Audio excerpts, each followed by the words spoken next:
Welcome to WIKI-d, WIKI-d,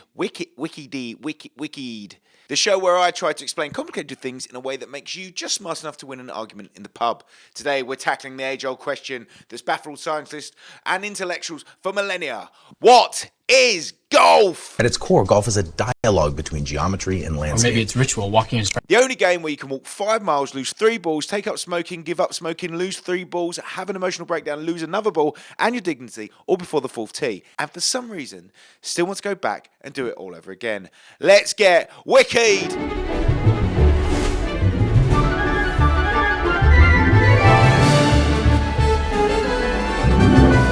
Golf is one of the oldest organised sports in the world. At its core, it's really simple. You whack a ball into a hole with as few strokes as possible. It sounds easy. But then you try, and you're in a bunker, shoveling sand out of it, 1 stroke at a time, before inevitably you pick up the ball and you storm off. The modern game came from Scotland in the 15th century. Yes, Scotland, the same country that invented whiskey, haggis, and swearing. Back then, it wasn't manicured golf courses and golf carts. It was scruffy dunes, wooden clubs, and leather balls stuffed with feathers. The original players weren't executives in polo shirts either. They were shepherds whacking stones into rabbit holes with shafts between shifts.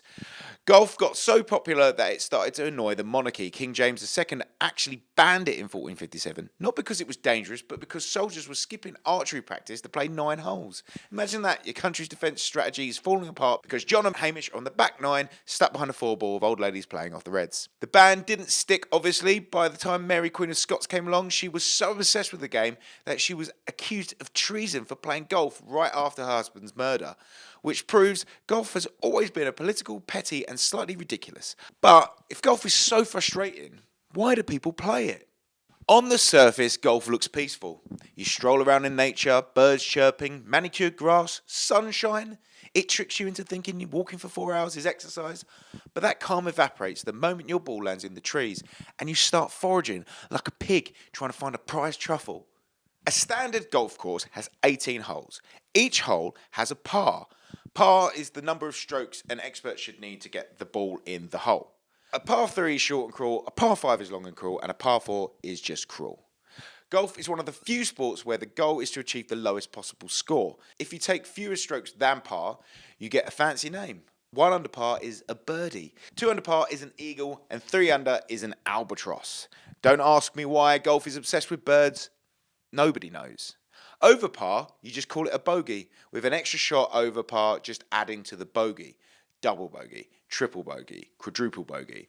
Add up your strokes across all 18 holes and the lowest score wins. Unless you're playing casually, in which case you just lie about your score until your friends stop arguing. And then there are the rules. You play the ball as it lies, which means if it's in the sand, you play it from the sand. If it's under a tree, you play it under the tree. If it's floating in a pond, that's your problem. Golf is basically the game where the universe spends 4 hours bullying you with bad bounces. On top of all that, golf is addictive as fuck.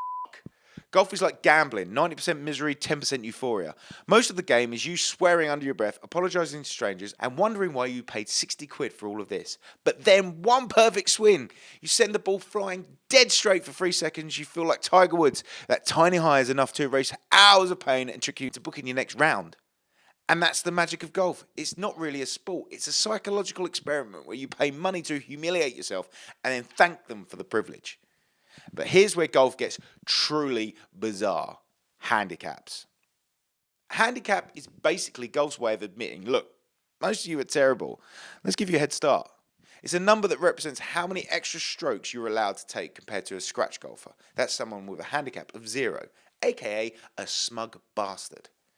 So, if your handicap is 18, it means you get to take 1 extra stroke on every hole and still be considered even. In theory, it levels the playing field, allowing beginners to compete with professionals. In reality, it just means endless arguments in the clubhouse about whether someone's handicap is legit. Handicaps are calculated using a formula that involves your recent scores, the difficulty of the course, and possibly the alignment of the planets. It's golf's way of making sure nobody ever truly understands what's going on. The result? Golf is one of the only sports where a worse player can technically win against a better one, which is probably the only reason anyone sticks with it. Actually, it's the only reason anyone sticks with it. And then there's crazy golf. Crazy golf. We're not talking about crazy golf. Crazy golf is the worst. Anyway, the science bit. Golf balls aren't smooth. Those little dimples, they're there to reduce drag and make the ball fly further. In fact, a smooth golf ball, it goes about half as far. Those dimples create turbulence in the air around the ball, which sounds bad, but actually it keeps the airflow tighter and makes it fly straighter and longer. Basically, someone took aerodynamics, applied it to a tiny ball, and invented legal cheating. Then there are clubs. They're not just sticks. They're designed by actual physicists with specific angles, flex, and weight distribution. Every degree of loft, every gram of weight changes how the ball behaves. That's why golfers obsess over their swing plane like it's a rocket science. Spoiler, it's not. It's still just hitting a ball with a stick. Of course, we can't not talk about drivers, not cab drivers. We're talking about the ones designed to send the ball into orbit. Modern drivers use materials like titanium and carbon fiber, stuff you'd expect to see on a Formula One car.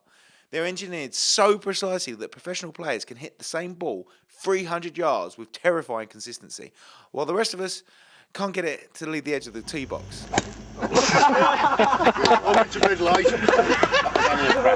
I know what you're all thinking. Will golf die? Short answer, no.